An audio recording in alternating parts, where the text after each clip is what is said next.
If you're an accounting and finance person using Acumatica, there's a good chance that you've used this report right here, which is the trial balance detailed.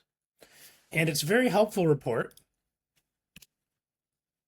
I can run this report and see in an instant for all my branches, for all my accounts, and all my sub-accounts, a picture of the beginning balance, debits, credits, ending balance.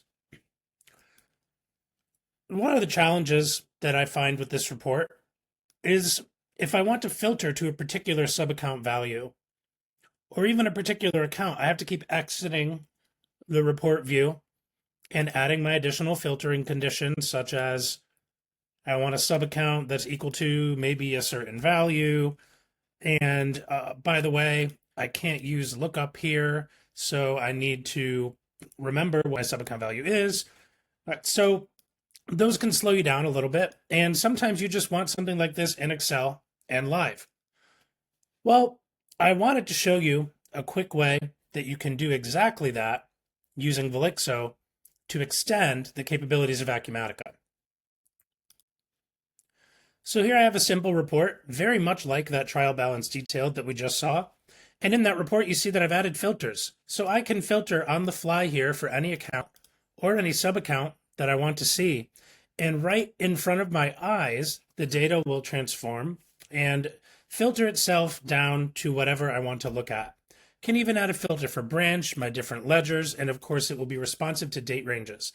And this is all because of our live bidirectional connection with Acumatica. And you might wonder, how do I do something like that? Is it going to be super technical? Am I going to need help? The answer is no, it's actually very easy. And this is using fundamentally basic Excel capabilities.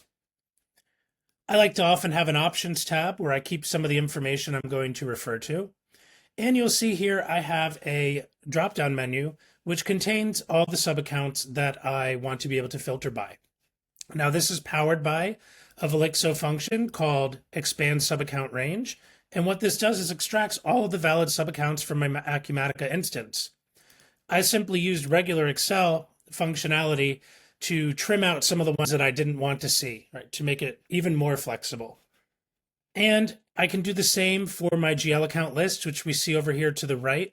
We have a function called expand account range, and my accounts from Acumatica are live. Same with branches. I have expand branch range.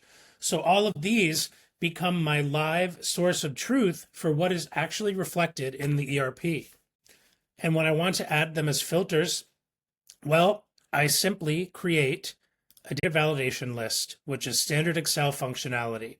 And you see, for instance, my sub-account list here is coming from the options tab, and it's going to come from that list. Now, because this is a dynamic array, which is a very handy Excel capability, as I add or inactivate sub-accounts from my Acumatica instance, this will grow and shrink on its own, and I don't have to maintain it whatsoever.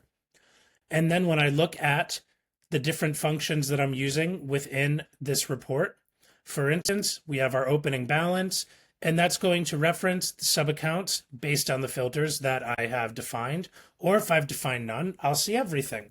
Same is true with my activity or turnover, and of course my ending balance. So very easy to do.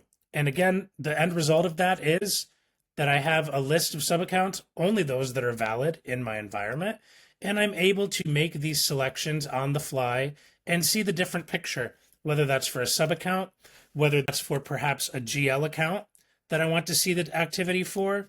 This transforms in front of my eyes.